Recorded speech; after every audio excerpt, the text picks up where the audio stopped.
Charlie! Oh, yes! It's on its way! It's there! The miracle on grass! McCluggage kicks him into a prelim. He's got it! Brisbane have won! Bailey's kicked the goal! The dream comes true! Here it is! The Brisbane Lions have done it! The Hawks, the Bombers, the Crows, they couldn't do it in the 80s and the 90s, but the Lions have gone back to back to back to become the greatest side of the modern era. They are football's invincibles. It's Brisbane Lions Fancast with JB and Patrick as we head into week one of the finals. Qualifying final between the Lions and Port at the Gabba, 7:30 Saturday night.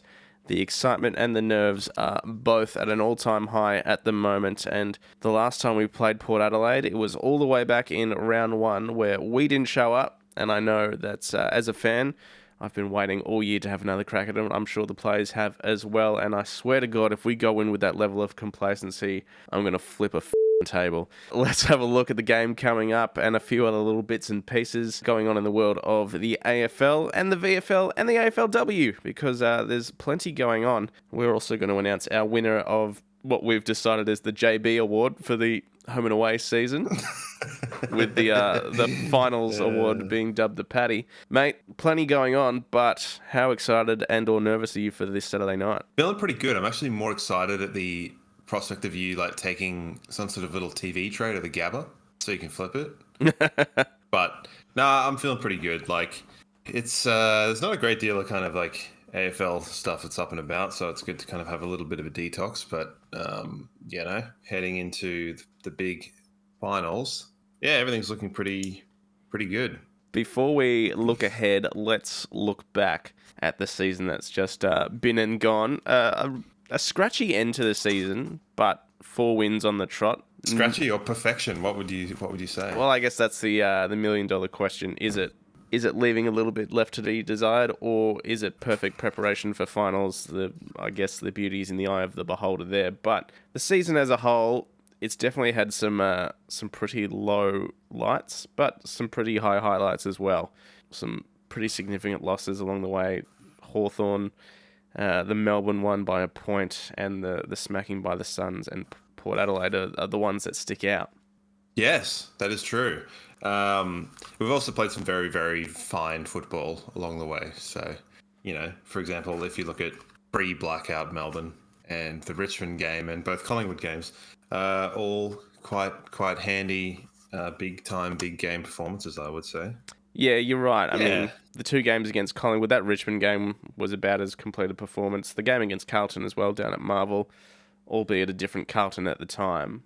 But yeah, I think you're right. The best footy we played all year was in that loss to Melbourne. That sort of middle 2.5 quarters was about as good as you'll see from the Lions. Yeah, it was a bit of a shame to kind of like, you know, end the game as it was, you know, without closing it out. But I mean, if you look at it contextually within the season, that kind of that problem was more or less alleviated going forward. And it was interesting at the time that we just like that was the first close game, or, you know, game with a margin of under 10 points that we'd been a part of. Yeah, I mean, it was our first close game in a minute, but then what followed was a series of close games as well. Like we had Adelaide, Freo. They were both close ones that we managed to scrape over the line with. Yeah, it's interesting if you look at kind of just the season chart. Our losses sort of came in like little chunks, you know, 2 weeks apart, albeit with a bye in the middle of one of them. You know, Port Adelaide with the Bulldogs there with the Melbourne sandwich, Adelaide Hawthorn with a bye sandwich, and then Melbourne Gold Coast with the Geelong sandwich. So I don't know, little interesting patterns there. Season perfectly split into 2 lots of 9 and 3 or something like that. So yeah, it's just kind of interesting to look at the picture. Well, a lot of people are saying that our run into finals and our look at the finals, you know, with a couple of home finals, it's about as good as a run as we'll get, and that this year is as well prepared as we'll ever be. So I guess that will unfold over the next 4 weeks or whatever. Yeah, it's very much the case where, like, you know, I said last week, it's not very often that you finish in the top 2 on the ladder. And we did that probably slightly over performing expectations in 2019. And of course, given the the 2020 debacle. So, like, it doesn't happen very often. We've played probably pretty good footy the last couple of years, and it just hasn't happened because we haven't performed at certain times. So, yeah, as good a chance as any for the potential to, well, for having 2 finals and a potential home prelim final, like, it's largely there. It's largely there. First step is to take on Port Adelaide this week. And it looks like they will not be getting Dixon back at this stage, but in comes Scott Lysett, Trent McKenzie, and there was one other fella that was coming in as well. Todd Marshall comes back in as well. Yeah, so they're getting some players back, but not quite all. But it is the middle of the ground where it's going to really matter the most because, I've still got nightmares of Jason Horne-Francis just busting out at the front of stoppages in round 1 and tearing us a new one. Hopefully his weird quads will explode out the back of his legs this time. Yeah, it's always an option, but I'm not going to rely on it, I suppose. I think it's just an early talking point was what's going on with his legs. But no, they got a very strong centre line between sort of Dersma, Bergman, Wines, Rosie, that other guy, Butters, that won the Coaches Award. Yeah. He's pretty handy too. Are they a little bit exposed in the ruck? Like Lysett, I don't know. He's kind of been in and out of the team this season, has he not? Yeah, he's had his injury troubles, and then they haven't really got an elite backup. So I think Ollie Lord's been chucked in there. They've tried Sam Hayes and another fella whose name escapes me at the moment. But I guess with Lysett coming in, it takes a bit of the load off Finn Layson, who having to ruck quite as much, who's put together a pretty decent season as well, especially in front of goal. So he's someone we've got to keep an eye on for. You'd imagine that, Dixon out really, really helps because we had our hands full in round 1. And for the first time in a long time, Charlie actually got the better of Harris Andrews in that one-on-one battle. So him out of the picture means that you'd imagine Jack Payne can take Marshall or even Frog, and then the other takes Finlayson, and then Harris can just sort of help out and intercept as he has been doing all year. So hopefully just that little bit of an ease of a burden can help. And then on the other side, it was Aliir that did a lot of damage as well. So we need to not make the same mistakes that we did in round 1 and just kick it to Aliir at will. Yeah, I think we've sort of had a situation I've spoken about with interceptors obviously wanting to intercept the ball, but would you look at Link McCarthy doing a job similar to what he did with Tom Stewart, like rolling up, or would you look at Cam Rayner or something? Just I think it's just a level of accountability and splitting the two kind of tools. And I think last week Hipwood kind of kept Wilkie a little bit out of the contest, although he didn't have a great game and was kind of beaten by Wilkie, kind of diffused Wilkie's kind of influence, I think. Just going back to their forward line, a lot has been made of Sam Powell-Pepper's work around forward half stoppage and things like that. What would you be doing with that?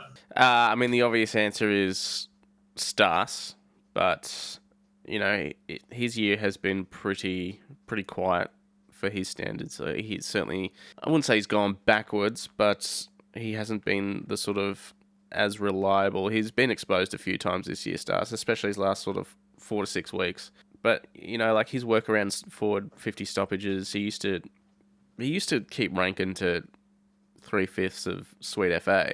But he sort of got exposed a little bit at stoppages when we played Adelaide down at Adelaide Oval as well. So Powell-Pepper's definitely got the ability to, and he's, a big, strong boy for a shortish kind of guy. So I think that'll be a pretty tough matchup. And then you've got Willa Rioli and who else might be rolling through there? Not Fantasia, but they've got some crafty small forwards. Darcy Byrne-Jones has been going down there as well. So yeah, it's a strange one. I think it's more so just the idea of we've all seen it of Powell-Pepper just beelining straight through the stoppage, basically similar to prime John O'Brien, almost just crashing it as if it was a contest.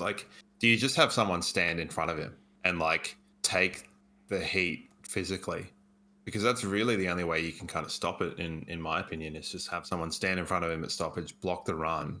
But man, that'd be a hard ask all night, particularly if they're getting repeat stoppages and things like that.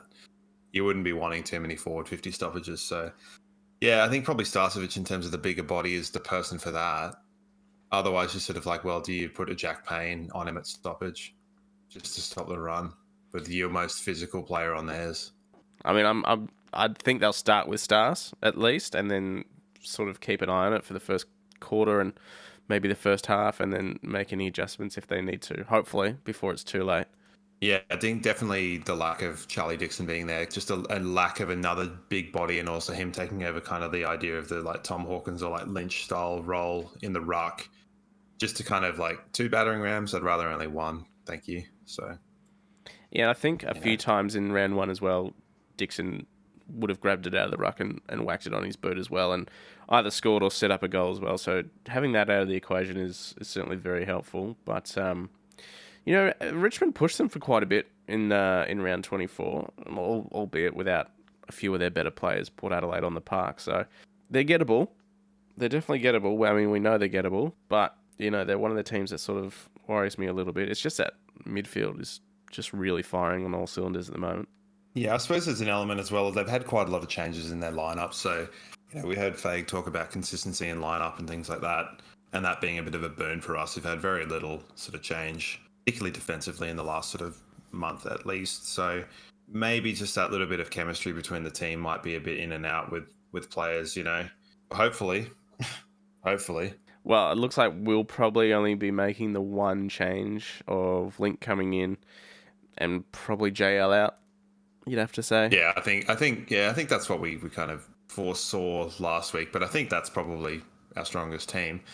And then it's just an element of like the $1 million question of who's going to be the sub, whether it actually is an impact role or whether it's someone to roll through the midfield if things get a little bit dicey. So, I'm sure they're doing their due diligence regarding Port's strengths. I think the Lions would be a difficult team to coach against in terms of like a lot of their strengths coming from one-on-one players. Yep.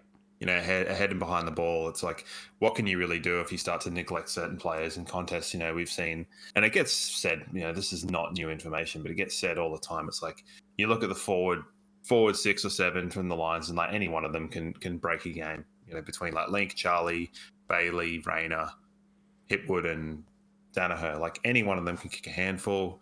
Behind the ball, we've got some really good one-on-one defenders, and then also the ability to zone off. So I think, if I was Port, I'd be looking at just trying to like plan my own game around that kind of center clearance element, and then their run off halfback with Houston and stuff like that. So for me, it's a matter of just maintaining a little bit of like parity in center clearance, and then trying to win that post clearance and like just work the turnover game as we've done more or less the whole season. So I mean, that's going to have to be it. And we saw, I touched on before, round 1, Alira sort of had his way with us, but that game against Melbourne down at the MCG, when we were playing our best footy, there was a bit of switch, and only take the options when they're there and avoid May and Lever. That's when we were playing our best footy. Didn't look the prettiest when it was happening, but then once we saw the results, we saw Fletcher and Ashcroft kick those amazing goals from that sort of style of play. And then again, as you touched on, we avoided Tom Stewart at all costs as well. So we sort of, while the intercept defender was a big chink in our armour, we managed to negate that in those 2 games specifically fairly well. So if we can take those learnings into this game against Port, then it's going to go a big way.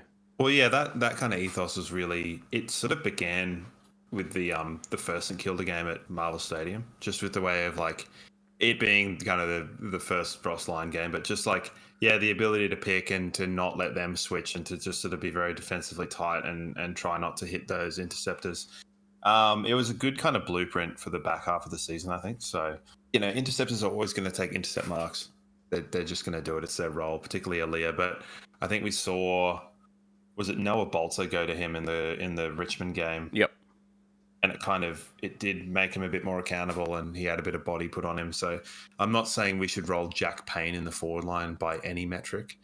But, maybe that level of, I think probably Cam Rayner can go to him and make things difficult to him because he's got great vertical leap, yep, really good contest, and he can put strong body on. So, Cam Rayner's not a player that I feel similar to Pal Pepper you'd want to spend all day hitting hips with. So I think Cameron is perfect for that role as well. And I think we saw it in that 2020 qualifying against Richmond where we finally sort of broke the hoodoo against them because we were getting done by Voston and Dylan Grimes who were constantly intercept marking. So I think we always had someone like a Link or a Cam Rayner on one of them, no matter how far up the ground the ball was, to keep those guys accountable. So he's played that role before and maybe he can do it again, albeit against a sort of bigger opponent. But we know that Cam's got the skills to do that sort of thing.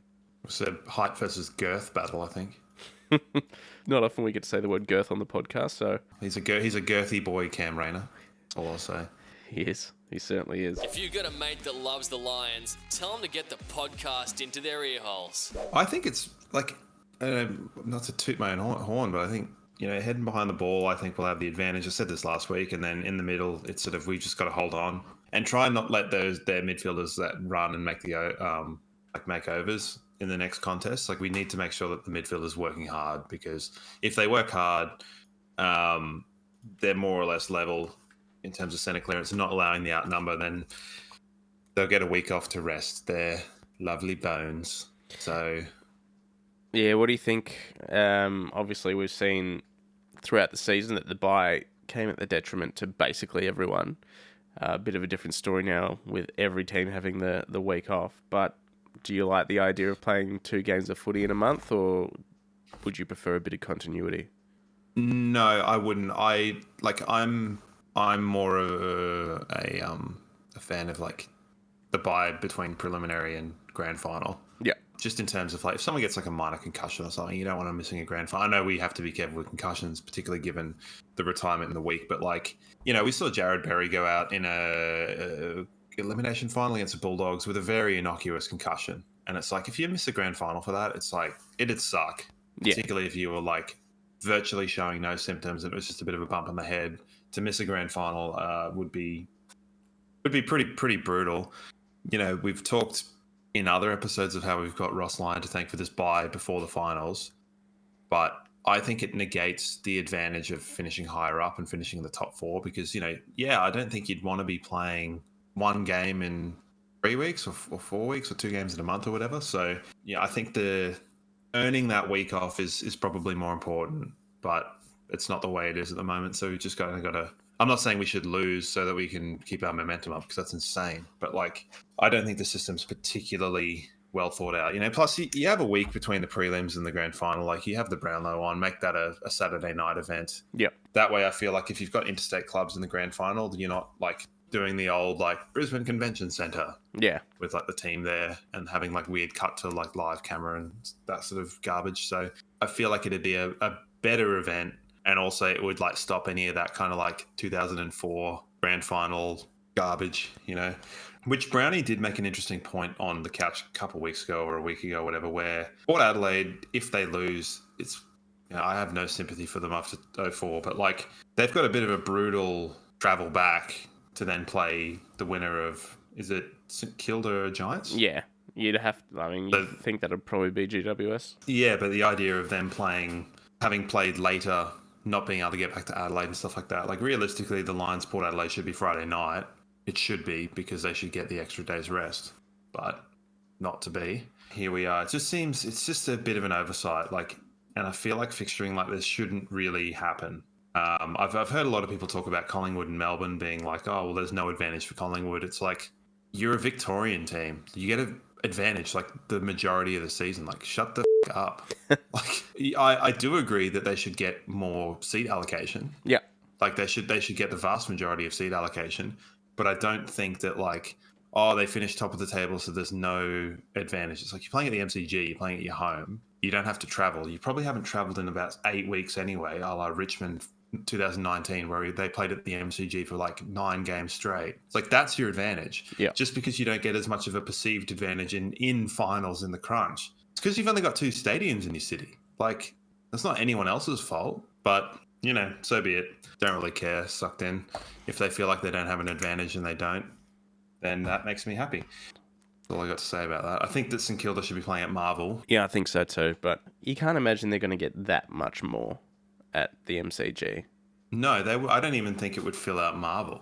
I'm sure to fill out Marvel, but I don't know that they're going to get much more than 50,000 at the MCG. But who knows? Maybe. Yeah, it's sort of a bit of a moot point, really. I just feel like if it's your home ground, that's what you're used to, and it's the Giants, not a great supporter base. Like, they're not setting a great precedent for going forward. I know they're trying to maximize seats or whatever, but like, you'd rather a pumped up roof on kind of, yeah, for sure. Leave the Jew come in for Ross Lyon to complain about, like that kind of, there's so many like, stories to be told there. So Yeah, the fixturing's a little bit odd. Like, I would have made those two changes, whether it's either swapping the Lions and the St Kilda game, but I guess St Kilda GWS isn't particularly prime time in their opinion. But and then yeah, just the idea of like Collingwood playing on a Thursday and then potentially where would the preliminary final be? They'd be what, Friday and Saturday, or Yeah. Saturday day, Saturday night?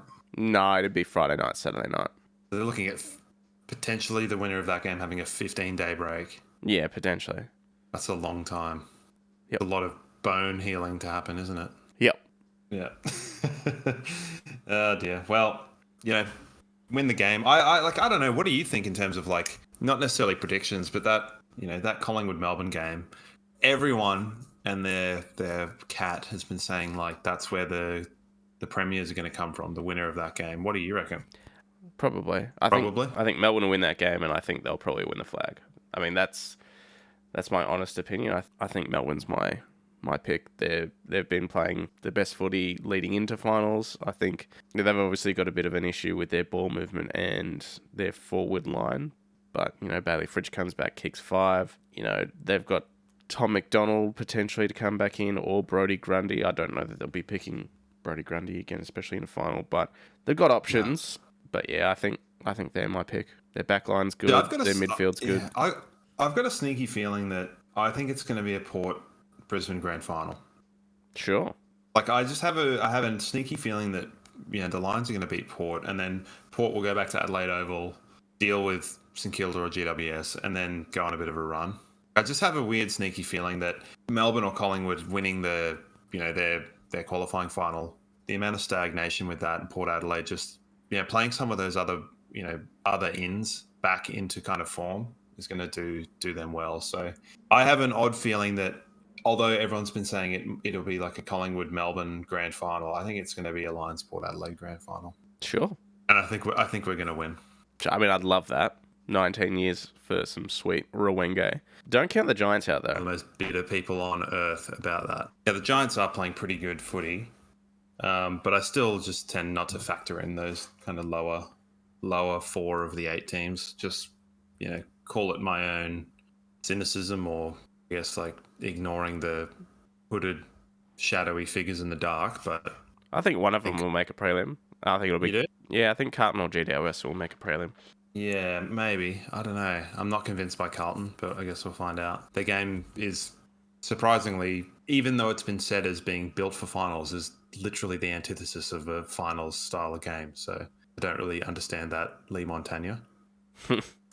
Yeah, I don't know. I don't understand much of what Lee Montagna says. Did you remember like a few weeks ago when they were talking about Melbourne being in a bit of strife, and they sort of said, they were talking about Collingwood, but referencing Melbourne from last year, and he said like, Melbourne weren't playing their greatest football. They still made a prelim though. It's like, no, they didn't. They got beaten by us. Yeah, I do remember that. And they kept replaying it like again and again and again and again and again. All the angles of Lee Montagna, just like revisionist history that was completely untrue. It's like, man, what? Why? Wouldn't you want to tell everyone that we got dusted hard in a prelim in the MCG? Or is it going to be one of those things where, like, if this is true, that cannot be true. So did that not actually happen? Don't go into that. Butterfly effect garbage. Get in touch anytime. Shoot us an email at blfancast@gmail.com or join the Discord. Do we have any questions? Unsolicited, got an email from Jordan Smith, who was one of our winners for the double pass to the Saints game. Did you say, like, seats put me right in the firing line of the sun? No. I got horrible sunburn, and I will accost you unsolicitedly at the pub. No, with a knife. That's the good thing about the 4:30 games is it times out. So just as the ball gets bounced, that the sun just disappears behind the grandstand. He did say thanks for the tickets. The game was pretty uneventful. Correct. He's got a question about our inaccuracy in front of goals. So he's listed a few examples of where we've been pretty poor in front of the goals. So against North, 22-20. Essendon 12-15, 10-18 against Adelaide, 13-19 against Sydney, 16-20 against West Coast. These are far too many examples. There was only 2 more. Mr. Smith. He says only 2 of them were losses. But do you think our inability to bury teams like a ruthless Melbourne or Collingwood on the day will hurt us come finals time?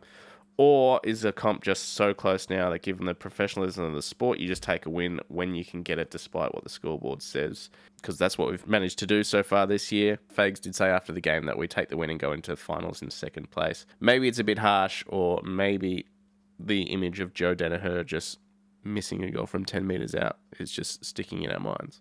Yeah, I mean, well, I'd argue that, like, Melbourne and Collingwood haven't necessarily, like, pumped teams super heavily this year. I know there's obviously the recency bias of the Essendon game, but aside from that, like, they beat Gold Coast pretty handily, Collingwood, but, you know, they're the king of the close game, and Melbourne have had, you know, in their last 7-8 rounds of footy, their highest win has been a 32-point win, which they've had against Richmond and North Melbourne. So, you know, Melbourne, although they beat North Melbourne by 90 points, I don't think North Melbourne games really count this year. We had our biggest win against Richmond at 81 points, and that was when Richmond were in pretty decent form. So, yeah, I mean, like, accuracy is a thing and a problem and a blight to almost everybody. Just don't talk about it, basically. Sure. It's not a problem if you can't see it. Basically, it's like, you know, yes, it's been an issue, but I think if you look at the two preliminary finals that we've not performed very well in, I don't think it was an issue in those games at all. We had bigger issues. Was it an issue in the GWS or the Bulldogs game? Maybe, but also probably not. Definitely an issue in that Richmond game in 2019, but, you know, let's not talk about that. So really, if you look at all of our finals performances, there was only really one that it kind of cost us quite heavily. So yes, we don't want to see the inaccuracy kind of happen, but I don't think there's any element of, like, clinicalness, for lack of better words, that Collingwood or Melbourne have. Like, they've both had goal kicking issues and accuracy issues. Like, what was that Melbourne game where they just couldn't kick at all? That game against GWS in GWS, Alice Springs or whatever it was. Yeah.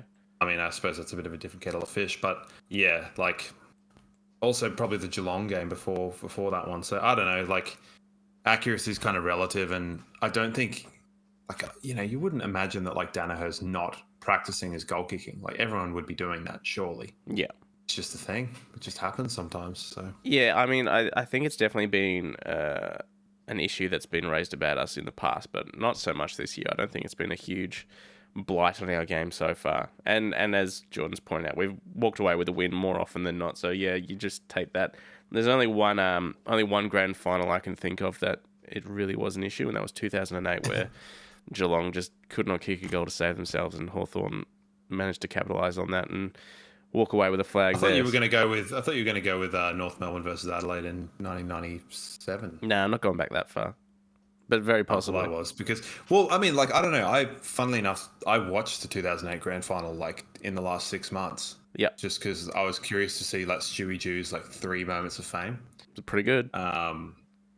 Pretty good. A lot of those behinds were rushed.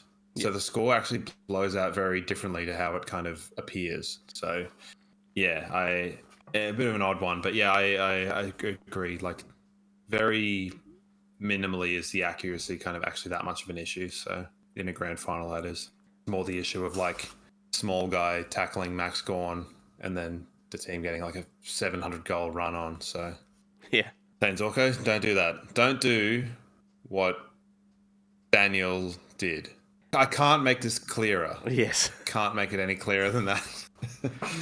Although, AFL throughout the week, there were still bits and pieces going on, especially when it comes to the Lions. Marcus Adams, I guess, did what we all knew was coming, and that was officially announced his retirement. A very touching video going out on the club website from him and Fags, but I think it's something we all saw coming, surely.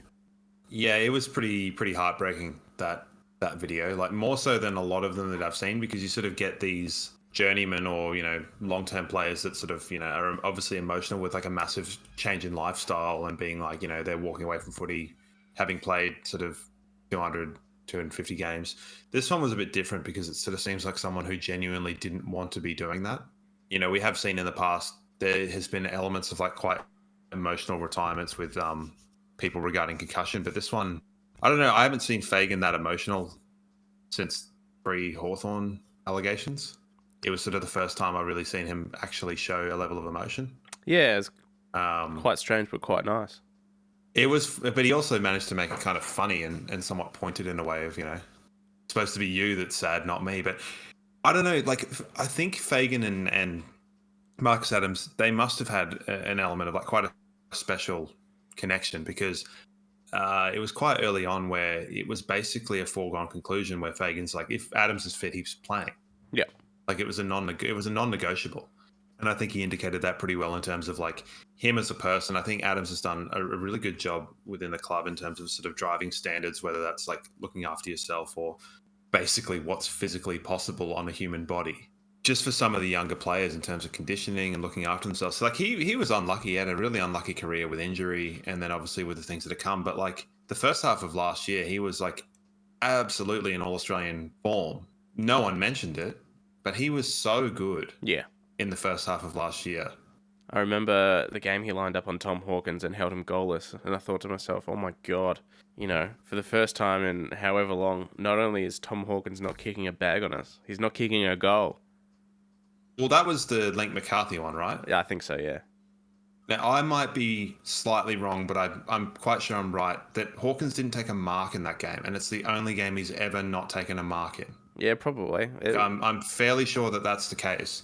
Because it was a big deal at the time, and you know Hawkins lined up on Harris Andrews a bit like Alistair Lynch on Dustin Fletcher. Like Fletcher was the best fullback, and it never really worked on Lynch because he could just bully him with his strength, and that's what Hawkins used to do to Harris all the time. And then you throw in like, oh, here's like a 110 kilo monster. Good luck. Yeah. And I really think that his game style has been a prototype for Jack Payne, and Jack Payne will have a lot to thank Marcus Adams for, and us as a club will have a lot to thank Marcus Adams for going forward regarding Jack Payne. I think so too. It's amazing we've been able to cover these key position posts like Justin Clark and now Marcus Adams. Throw it. I mean, we've had others retire along the way. I don't think anyone held out massive hopes for Jack Frost, but another key defender we lost to concussion, but. We've managed to cover these with not just decent, but like very, very good key position defenders. Well, if you were in a position a couple of years ago where you're like, okay, maybe 2020, and you said, okay, your defensive talls, you got Harris, Darcy Gardner, and Marcus Adams running around. It's like, if you're going to lose Marcus Adams and Darcy Gardner, people would have thought we'd been on all sorts of strife. Yeah. The renaissance of Leicester and Jack Payne, who, their potential was there, but he hadn't quite been realised at the time, and like a different sort of frog in water, I guess. Now, it's probably a bit early, but do you reckon other than maybe Daniel Rich and any other retirements perhaps? It's hard to speculate. I think if we win the flag, Zorko will go. Yeah. I think he'll do a Crawford. I don't know whether he'll play on if he doesn't. I can see Darcy Gardner retiring. Yeah. But yeah, I don't really know. I suppose it doesn't really... Speculation is hard, It's not really overly worthwhile. But yeah, unless they want to put up in the twos, like the team's moving quickly. Yeah. And they've got to, the team's got to move quickly, and they've got to continue to improve because other teams are improving. You can't really stand still. So yeah, I guess I'm just going to be a bit more on the wait and see. Yeah, you're probably right. How about yourself? Any thoughts? Yeah, no, those are probably the most obvious ones. I don't know about any more retirements, but I think there'll definitely be some movement. And maybe Darcy Gardner might be inclined to look elsewhere, or someone might throw him a contract offer and he might take that up. But yeah, I don't see too much else in terms of retirements there. We haven't got a huge amount of plus 30s on the list, especially in the first 8 No, games. it's interesting because someone on an analysis show said that next season we'll have 10 over 30 players, and it's like that is selective viewing at its absolute finest because 5 to 7 of them are not regular players. So yeah. It was mind-boggling. I think David King brought that up. I was just like, what are you talking about, mate? Like, we've literally got a young list. Like, that's what our list is. It's like, oh yeah, Danaher's going to be 30, but like, so I don't know. Not worth thinking about. That kind of chaff commentary. I don't think there's a person that I like simultaneously disagree with, but then sometimes really agree with than David King. He is an absolute anomaly. Yeah, I don't know. That's grating shit. Yes, he just like picks random numbers and stats out to suit whatever it is that he thinks. So, speaking of defenders, Big H Andrews, bit unlucky. Unlucky, I'd say. Yeah, Not to be wearing that he's the purpley blazer. he's the only one that I thought was a bit stiff from the Lions. I thought Charlie was a lock, and I thought Harris was most likely. Otherwise, Neil and Danaher, they would have been lucky to make the bench. They had fantastic years, obviously, but I don't see them shoving anyone else out for those positions. So, yeah, Harris a little bit stiff. I thought he had a better year than Wilkie, or potentially more at times. I don't think anyone had a really consistent great year of those three, but I thought Harris was probably the most consistent. He definitely played the most. He does not come off the field virtually ever, except for 0.1%. So lots of playing. Yeah, it's just interesting that he kind of fell a bit out of vogue in the second half of the year when we started sort of moving the ball and having a bit more pressure on the ball, having fewer kind of inside 50 entries and stuff like that. But I don't know. I kind of made a bit of a bold statement regarding Tom Stewart, where I don't think his year this year has been as good as other ones, but maybe that's not a metric to judge who should be an All-Australian or not. But to see Neil crop up at fifth in the coaches' votes and stuff like that is pretty wild, considering similarly, I don't think he's had nowhere near as good a year as last year or, 2020 or 2019 even. So, a lot of people saying Dustin Martin should have probably been in there, but on his lofty standards, he wasn't. So it's a allowance made for Tom Stewart, but not for the others. It seems a bit odd, but I mean, I would have had him in there ahead of Wilkie. You could even have Wilkie instead of Tom Stewart. Curious to know the percentage of minutes that Nick Dacos actually played in the centres as an on-baller, because for the first half of the season, he was the highest-rated general defender. Yeah. And there he is, on ball. It's okay. Because him and Jack Sinclair basically play the same position. Now you're cramming extra running halfback mids in, as a la you do in the forward line with midfielders in the forward line. I think Mitch Robinson and McCluggage should be rolling in their graves at the selection of wingers for the first time. Yeah. They pioneered that. I was going to say, at least they finally selected wingers, and they finally selected some half-forward midfielders that actually played a good chunk forward. Yeah. So at least they got those two things right. So actually good to see Josh Dacos and Goulden get those wing spots, because I thought they were really great wingmen throughout the year. Absolutely, but I'm still salty McCluggage hasn't got a blazer when he was the highest rated winger for about 3 seasons. Yeah. So, be in my bonnet, as it were. The team's good, and there were, there's a lot of first time people in there, which is good, always good. Yeah, it's interesting and good to see quite a lot of new faces. Toby Green as captain was fun. Larky got in there, and I think Larky kind of got in there at the expense of any kind of second ruck or, the Joe Danaher role. But I think he deserved that. Quite good team. Everyone's always going to have opinions on the All-Australian team, but I thought it's probably one of the better ones we've had in a minute. Yeah, there's obviously a few changes that you could make, but all in all, I thought it was fairly well done. It's interesting to look at the players in an All-Australian and how many of them have kind of got a hold of you in a home and away season or been very effective against you. Obviously Bontempelli was best on ground in the game that we played them. Then we've got the kind of Port Adelaide trio, and Jack Sinclair's been pretty good in the 2 games, but albeit not in the winning team, and Sicily was instrumental in the game. So it's, if they're performing well against your team that are sitting in the top 2, they're probably having pretty good seasons. So Caleb Sarong as well, and Dawson. So yeah, to be in there. Make sure you follow us on socials. Just search for BL Fancast. The other things that have obviously happened throughout the week is the women's season started. So I just want to ask you a question. I'll touch on the game very briefly. I know you didn't catch it, but Lions lost to Richmond at Brighton Homes Arena. Richmond were just much better throughout the day. Our list, once again, completely pillaged. So Emily Bates, Jessie Wardlaw, and Greta Bodie all taken off in the off season. So the equivalent is if someone came along and pinched Joe Danaher, Charlie Cameron, and Lachie Neale, and you couldn't do anything about it in the name of equalisation. So it's going to be hard to compete at the same level when that happens to your list. But question for you with the AFLW, I know they're trying to grow the game, and I want them to grow the game.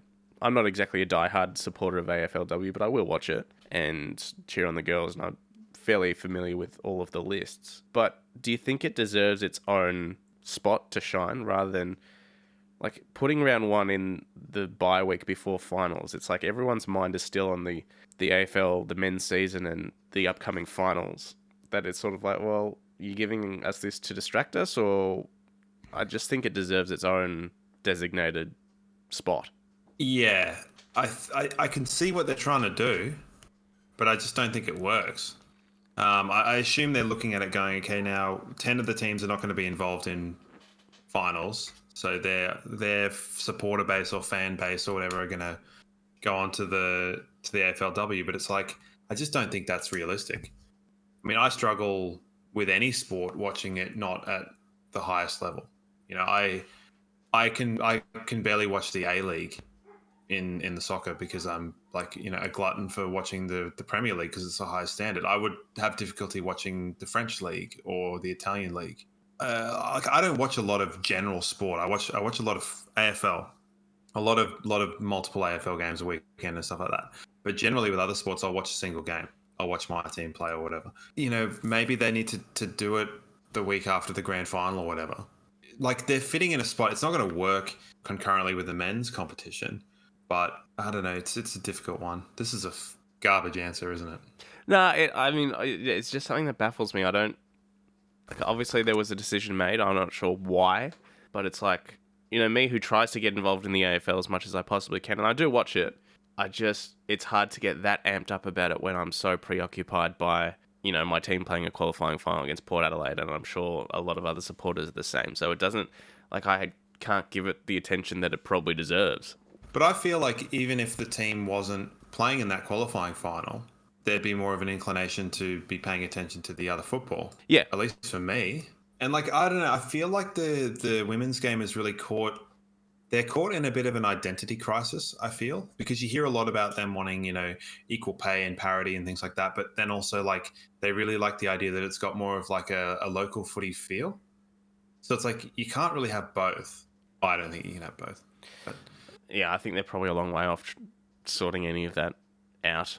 I know there's been some sort of parity with pay for finals or grand finals or something like that. I don't know all the ins and outs, so I don't want to speak too much about stuff I don't really know that much about. But I mean, some players that stood out, I'm really excited for what Belle Dawes can do in the middle.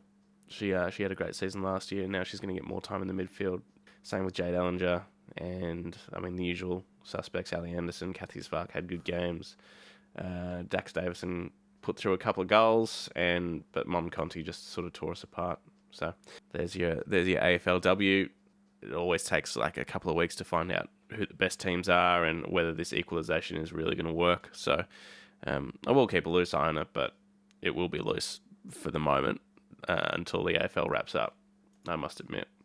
The other thing is the VFL, our VFL team, took on the Suns and got dusted by 43 points. So we will be taking on Williamstown in an elimination final next week. Last time we played Williamstown, we got done by a goal. I think it was one of those come-behind wins. But just watching this game against the Suns, I didn't realise just how stacked Gold Coast are for key forwards. So obviously in the seniors, they've got Casbolt, King, and I guess Lukosius running around. They're about to get Jed Walter, who's arguably the best key forward in the draft. But then the twos on the weekend, they had Chris Burgess, Sam Day, and Marby Orchol all in the forward line. And our back line just had no answers. Because we got Darcy Gardner as our most experienced key defender down there, like supported by, you know, Tom the ghost of Fullerton Marcus Adams or something. Yeah, and Wiley Buzzer and stuff like that. So we just had no answer. And I think Sam Day kicked 4, Burgess kicked 4, Sexton kicked 3, and Chol just consistently brought it to ground, had 3 shots on goal as well. What you're saying is they had an AFL standard forward line and we had a VFL standard back line. Yeah. I mean, they had plenty of AFL listed players, like Jai Farrar was in there, Charlie Constable, Cheetahs, who's played a few games, Alex Davies. But, I mean, we had a fair amount of AFL listed players as well. JL, Harry Sharp, Jackson Pryor, Tunstall, Matheson had one of his quieter games. Lohman was all right, Darcy Fort. So both were stacked for AFL level players, but it was just the difference in that forward line versus our back line was immense. And it's probably why they ended on top of the ladder. Yeah, well, I guess they're a bit of a scary prospect going forward, Gold Coast, you know, with what they're looking to be getting in the draft this year. We'll have to wait and see, but it could be a bit of a few spicy affairs going forward, eh? Yeah, I'd say so, which is obviously going to be good for the game. And, I look forward to seeing the Suns do well, and I'm sure a lot of that will be attributed to Damien Hardwick, but as you said, 80% of the list is already there, so I'll be watching that as well over the coming years. Be hard not to, really, to be jammed down everyone's throat with Freddie Krueger and his nightmare team from Gold Coast. Like the show? Make sure to follow and subscribe on your favourite podcast platforms. All right. We have given out votes each and every week throughout the podcast for the home and away season. I've got our top 5 here for the JB award, which is the award for the best player through the home and away season, and then the Paddy will get the finals award. Oh, goodness me. How did that get past quality control? I don't know. A very short meeting with little discussion is the answer to that. Don't think you really had much say in the matter, did you? No. So coming at number 5, Joe Danaher, 13 votes. Equal 4th, Charlie Cameron and Hugh McCluggage with a bullet. He polled a lot of votes in the back half of the year, finishing on 16. Well, he looked like he was half asleep for the first 6 rounds. Yeah, I think he polled 2 votes in the first half, and then he polled 14 in the back half. Good boy. Same with Jared Berry, who polled 1 vote in the first half and 11 in the second half. So he finished just outside the top 5 with 12 votes. Coming in third, our boy Will Ashcroft with 19. Obviously stopped with the bullet. Yeah. Yes. Dunks at number 2 with 20 votes, and it's going to be as no surprise that Lachie Neale is our player of the home and away season with 36 votes. And probably why he'll poll fairly well on Brownlow night, because his good games were really good. He was very obviously best on in the games that he played well. There were also definitely games that I didn't give him votes on just because it was boring. Yep. So it's an odd one. The old Brownlow medal is an odd one, but I guess could see Neil in the top 5 easily, I suppose. 100%. Link polled a few votes. Harris and Oscar sort of polled as well, sort of your top 10 there. But Lachie Neale, would you believe it? Tell you what, we'll get a bunch of stick from my brother for no defenders being in the top 5 and it being all midfielders. So, except for Danaher, but Danaher and Charlie. Yeah, but yeah. Yeah, just sort of feels like defenders not getting the love. So whether we do votes next year or not, or whether we change it and do a vote for each line, I feel that could be a good idea. Oh yeah. Send in your suggestions. Please do. Always get in touch. BLFancast on any of the socials or blfancast@gmail.com, just like Jordan did throughout the week. So that's your winners. Well done, Lachie. Well done, Lachie. I'll give you a bit of a slamming the gavel down. It's supposed to be applause, but I nearly broke a coffee cup. So, well, there you go. That's it. We got 4 big finals on this week. Do you want to do some tips?